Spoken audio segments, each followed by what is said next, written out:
அனைவருக்கும் வணக்கம். Wish you a very happy new year. 2026 அனைவருக்கும் புத்தாண்டு வாழ்த்துக்கள். இன்னைக்கு ஒரு சிறுகதை பார்க்கலாமா? இன்னைக்கு நான் பேசுறதுக்காக நம்ம விண்மீன் மின்னிதழில் டிசம்பர் மாதம் வெளிவந்த மின்னிதழில் ஒரு சிறுகதை வாசித்தேன். இலக்கியன். கதையின் தலைப்பு. எழுதியவர் அப்பு சிவா. இந்த சிறுகதையை தான் இன்றைக்கி உங்கள்கிட்ட பேச போகிறேன். இதே போல் தஸ்தாயேவ்ஸ்கி வாழ்க்கையிலையும் ஒரு நிகழ்ச்சி நடந்தது அப்படிங்கிறான் மகேந்திரன். மகேந்திரன் யாருன்னா, அவனை சுற்றி எப்பயுமே ஒரு நண்பர்கள் கூட்டம் இருந்துக்கிட்டே இருக்கும். அவன் சொல்கிறத எல்லாரும் நின்று கேட்டுக்கிட்டே இருப்பாங்க. அவனுடைய வசீகரமே அவனுடைய பேச்சு தான். பேச ஆரம்பித்தானா நாள் முழுவதும் கேட்டுக்கிட்டே இருக்கலாம். கல்லூரியில் மிக பெரும் நேரம் அவன் படிப்பது உலக இலக்கியங்கள் மட்டுமே. எப்பயுமே உலக இலக்கியங்களை பற்றி படிச்சுக்கிட்டு இருப்பான், அதை பற்றி பேசுவான், அந்த புத்தகங்களை கையில் வச்சுருப்பான். ஆனால் பாடத்தில் எல்லாத்துலேயுமே முதலிடம் வந்துடுவான். எல்லா பாடங்களையும் நல்லா முதலிடம் வந்துடும். தேர்வு நேரங்களில் கூட இவன் உலக இலக்கியங்களை படிக்கிற மாதிரி கதை புத்தகங்கள் படிச்சுக்கிட்டு இருப்பான். ஆனால் பாடங்களில் எல்லாத்துலேயும் முதலிடம் வந்துடுவான். எப்படித்தான் இவன் பண்ணுறான் அந்த மகேந்திரன்? கதை புத்தகங்களாக படிச்சுட்டு இப்படி இதை கலக்கிடுறானே தேர்வில் அப்படின்னு எல்லாரும் வியந்து பார்ப்பாங்க. அவன் சொல்லுவான் மகேந்திரன், படிப்பை நீங்கள் கடமையாக செய்கிறீங்க தோழர், மனசு சுத்தமாக வைங்க, தெளிவாக மனசில் எந்த பாடமாக இருந்தாலும் அப்படியே உட்காரும். மனசு சுத்தமாக தெளிவாக வைக்கணும்னா அதுக்கு உலக இலக்கியம் நிறையா படிங்க அப்படின்பா. அந்த மாதிரி பேசும்போது இந்த நண்பர்கள் எல்லாம் ஆர்வமாக கேட்டுட்ருக்குறாங்க. ஒரு நாள் அவன் வீட்டில் ஒரு புத்தகத்தை பார்த்துட்டு, இதை படித்தா மனசு தெளிவாகுமா அப்படின்னு இந்த கதை சொல்லி கேட்குறாரு. அவன் ஒரு மௌன புன்னகையோட, இலக்கியம் படித்தா சுத்தமாகும் அப்படிங்கிறார், மனசு சுத்தமாகும் அப்படிங்கிறார். இப்போது இந்த மாதிரி இருக்கிறதுனால இந்த பையனுடைய பேச்சு உலக இலக்கியங்கள் பேசுகிறது, அதை பற்றி நண்பர்களோடு விவாதிக்கிறதப்ப நண்பர்கள் மட்டுமின்றி அந்த கல்லூரியில் இருக்க சில பேராசிரியர்கள் கூட அந்த விவாதங்களை, இலக்கிய விவாதங்களில் கலந்துக்கிறது. அப்போ பொதுவாகவே இப்படி ஒரு பையனுக்கு ஒரு வரவேற்பு இருக்கும்போது எல்லாரும் வியந்து பார்க்க தானே செய்வாங்க. அப்படியான மகேந்திரன். அப்போது ஒருத்தர் இந்த மாதிரி முன்மாதிரியாக இருக்கும்போது அவரை பின்தொடர்பவர்களும் அதிகமாவாங்க. அவனை மாதிரியே செய்யணும்டா, அவனை மாதிரியே படிக்கணும்டா, உலக இலக்கியம் படிக்கிறதுக்கு அவர் செய்கிறத காப்பி அடிக்கிறாங்க அந்த நண்பர்கள். அவன் படிக்கிற புத்தகம்லாம் பாரு, அதில் இந்த அக்கனா இருக்கிற மாதிரி இருக்குது. அந்த எழுத்தாளர், உலக இலக்கியம் எழுதுகிற அந்த எழுத்தாளர் பேரில் இந்த அக்கனா வர்ற மாதிரி இருக்குது, அது தெரியுமா அப்படின்னு ஒருத்தன் சொல்கிறான். காஃப்கா, போல்கா, இப்படி உள்ள பேர் போட்ட புத்தகங்கள் தான் அவன் எடுத்து படிக்கிறான் அப்படின்றத சொல்கிறாங்க. அப்போ இந்த மாதிரி உன்னிப்பாக கவனிக்கிறாங்க. அடுத்த விஷயம் அந்த பையன்கிட்ட, மகேந்திரன்கிட்ட பிடிச்சி பார்க்குறது என்னென்னா அவருடைய பொறுமை. எப்போயுமே படிச்சுக்கிட்டு இருப்பான், எது கேட்டாலும் பொறுமையாக பதில் சொல்லுவான், கோவப்பட மாட்டான். ஒரு தடவை பஸ்ஸில் போகும்போது டிக்கெட் எடுக்க மறந்துட்டான். அப்போது கடைசி இறங்க போகும்போது டிக்கெட் எடுக்கிறான். அப்போ அந்த கண்டக்டர் திட்டுறாரு, சாவுகிராக்கி, இந்நேரத்தில் டிக்கெட் எடுக்கிற, ஒருவேளை இந்நேரம் செக்கிங் ஏறி இருந்தால் நீ எடுக்காததுக்கு எண்ணெயில் பிடிச்சி திட்டுவாங்கன்னு டிக்கெட்டை கொடுக்குறாரு. அப்போ இந்த பையன் கதை சொல்லி கேட்குறாரு, ஏன்டா இப்படி பண்ணுற, அதான் எடுக்கல, இப்போ இறங்க போகும்போது எடுத்து தேவையில்லாமல் எதுக்கு பிரச்சனை, பேசாமல் வந்திருக்கலாமேனா, அவருடைய கடமை அவர் செய்கிறாரு, என் கடமையை நான் எடுக்க மறந்துட்டு நான் எடுத்துகிட்டு வரேன் அப்படின்னு இவ்வளவு நேரமே இந்த மாதிரி பதிலாம் சொல்லும்போது கண்டிப்பாகவே எல்லோரும் ரொம்ப ரசிக்கவும் வியந்தும் பார்த்து அதோடு அவருடைய நெருக்கமாக இருக்கவும் விரும்புவாங்க இல்லையா? அந்த மாதிரி ஒரு பிம்பமை உருவாக்கி இந்த மகேந்திரன்றவர் நண்பர்களோட இருக்கிறார்.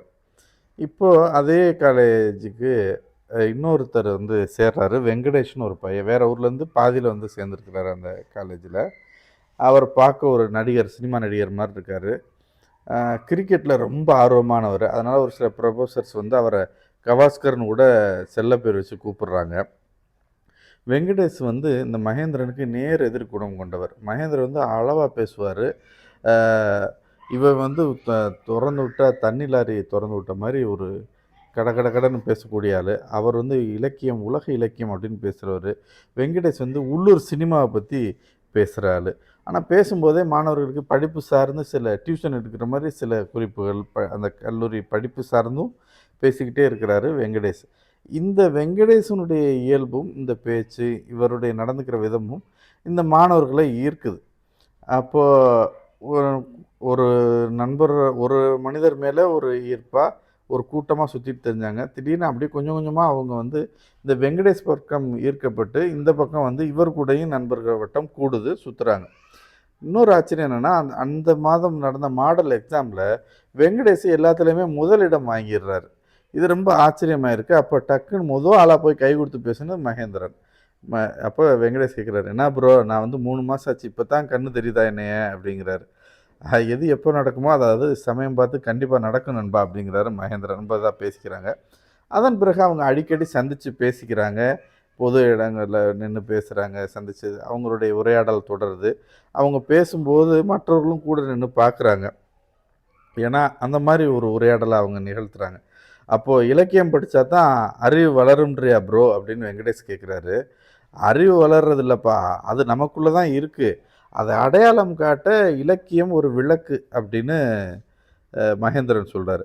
எனக்கு அந்த விளக்கெலாம் வேண்டாப்பா, ஒரு டார்ச் லைட் எடுத்துக்கிறேன். ஒரு சீமண்ண விளக்கே போதும்ப்பா, அதை எடுத்துக்கிறேன் அப்படிங்கிறாரு. உடனே மகேந்திரன் சிரிச்சுக்கிட்டே, நீ கேலியாக கேட்டாலும் எனக்கு சிரிப்பு தான் வருது. நான் ஒரு அடையாளத்துக்கு சொன்னேன்ப்பா, விளக்குன்னா ஒரு வழிகாட்டின்னு வச்சுக்கோ. அது புரியுதுப்பா, அது அடையாளத்துக்கு தான் நீ சொன்னேன்னு புரியுது. அது ஏன் வெளியூர்லேருந்து அந்த விளக்கு அந்த வழிகாட்டி வரணும், நம்ம ஊர்லேயே இருக்குல்ல அப்படிங்கிறாரு. அப்போ தான் இந்த உரையாடல் சூடும் பிடிக்குது. 2 பேரும் முரண்பட தொடங்குறாங்க ஒரு புள்ளியில். நம்ம ஊரில் இருக்கிறது வந்து எப்படின்னா போலச் செய்தல், அதாவது மார்க்கஸை காப்பி அடித்து அது போலவே செய்தல். உண்மையான கட்டுடைத்தல் இங்கே சாத்தியம் இல்லை அப்படிங்கிறாரு மகேந்திரன் இலக்கியத்தில். சரிதான், இலக்கியம்னா தெளிவாக சொல்லு, மக்கள் மேலே உண்மையான அக்கறை உள்ளவங்க நம்ம ஊரில் யாருமே இல்லைன்றியா, யாருக்குமே நம்ம ஊரில் அக்கறை இல்லைங்கிறியா அப்படிங்கிறார் வெங்கடேஷ். மக்கள் மேலே அக்கறை, தீவிர இலக்கியம்ன்ற தலைமை வேற நண்பா அப்படிங்கிறார் அவர். அட நம்ம பெரியார் எடுத்துக்கப்பா, அவர் சொல்லாத விஷயமா, அவர் உடைக்காத கட்டுடைப்பா, அவர் எவ்வளவோ விஷயங்களை பேசியிருக்காரு. அதில் கொஞ்சம் கதையை கலந்து விட்டு எழுதுனா அது பெரிய உலக இலக்கியம் ஆயிரப்போகுது. மற்ற உலக இலக்கியம்லாம் பிச்சை வாங்கினேன் அப்படிங்கிறாரு வெங்கடேஷ்.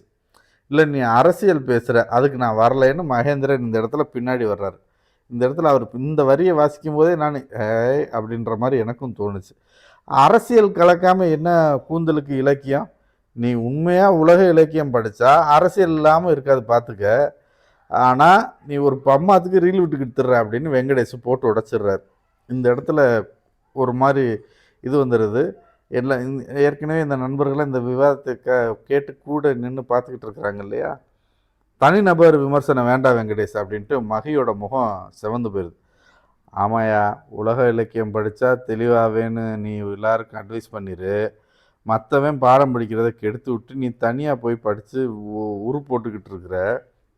இது தவிர வெளியூரில் போய் டியூஷன் வச்சு வேற நம்ம காலேஜ் பாடத்தை தனியாக படிச்சுக்கிற, 2 வாரத்துக்குள்ள 2 நாள் போய் வெளியூரில் டியூஷன் படிச்சிடுற அப்படின்னு வெங்கடேஷ் சொல்ல சொல்ல மகேந்திரனுக்கு தான் இத்தனை நாள் உருவாக்கி வைத்திருந்த பிம்பம் எல்லாம் உடைஞ்சு நொறுங்கிக்கிட்டு இருக்கே. நண்பர்கள் முன்னிலை, எல்லார் முன்னிலையும் இந்த பையன் வந்து நமக்கு மட்டுமே தெரிந்த ஒரு விஷயத்தை போட்டு உடைச்சிட்டானே அப்படின்னதும் கோவம் வந்துடுது. டக்குன்னு எந்திரிச்சு பக்கத்தில் இருந்த சேரை தலைக்கு மேலே தூக்கி டம்முன்னு கீழே போடுறான். அப்போ அந்த பையனுடைய கைகள் நடுங்கிறதை பார்க்கிறேன் அப்படின்னு இந்த கதை சொல்கிறாரு. அப்போ வெங்கடேஷ் இன்னும் பொறுமையாக கூலாக, ஹே ப்ரோ, குற்றமும் தண்டனையும் நாவலில் இதே மாதிரியே அப்படின்னு வெங்கடேஷ் சொல்லிக்கிட்டு இருக்கிறான். அப்போது மகேந்திரன் சட்டனை திரும்பி வெளியேறுகிறார். கதை முடிஞ்சது. இந்த கதையை வாசித்து முடிக்கும்போது இலக்கியம் அப்படின்னு பார்க்கும்போது இதை ஒட்டின எல்லா விஷயங்களையும் நம்ம அப்படியே வெளிப்படையாக புரிஞ்சுக்கிற முடியுது. அந்த கதையை அருமையாக சொல்லியிருக்கிறாரு அப்பு சிவா. இது தவிர்த்து மற்ற விஷயங்களை நம்ம அதை பொருத்தி பார்த்து கொண்டோமானால் நம்மக்கிட்ட எல்லா விஷயமும் சொல்கிற மாதிரி சொல்லிட்டு ஒரு பிம்பத்தை உருவாக்கி வச்சுட்டு தனிப்பட்ட முறையில் எது தேவையோ அதை நோக்கி அவங்க ரகசியமாக தெரியாமல் சில விஷயங்களை செஞ்சுடுவாங்க. அந்த குட்டு உடைபடும் போது, பிம்பம் உடையும் போது அவங்களால முகம் கொண்டு மனிதர்களை பார்த்து பேச முடியாது. இப்படித்தான் ஆக்ரோஷமாக கோபமாக ஏதாவது செஞ்சுட்டு அந்த இடத்த விட்டு வெளியேறிடுவாங்க. இன்று இந்த புத்தாண்டில் ஒரு அருமையான கதை இலக்கியன் அப்படின்ற சிறுகதையை அப்பு சிவா எழுதிய சிறுகதையை வாசித்ததில் எனக்கு ரொம்ப மகிழ்ச்சி. நன்றி, வணக்கம்.